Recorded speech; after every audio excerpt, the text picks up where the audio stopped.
పాతాళ Bhairavi cinema చూసావా? 10 సార్లు చూసిన. అందులో ఇలానే మాంత్రికుడు తోటరాముని వేసేద్దాం అనుకుంటాడు, కానీ తోటరాముడే మాంత్రికుడిని వేసేస్తాడు. చా అది కాదురా, సాష్టాంగ నమస్కారం శాయరా. అనుగ్రహించమని దేవిని ప్రార్థించరా. దేవి అనుగ్రహించు. అలా కాదురా డింభక. ఇంకెలా స్వామి? నేను చూపిస్తాను చూడరా. ఇలా కూర్చొని కాళ్ళు, వక్షము, ముఖము నేలమోపి జయ పాతాళ భైరవి,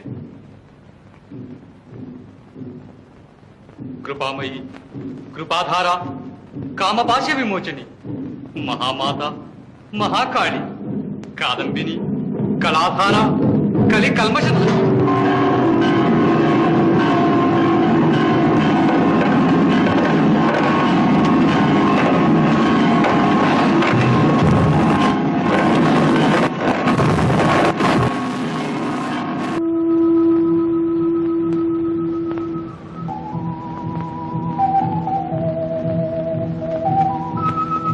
నరుడా, ధైర్యే సాహసే లక్ష్మి.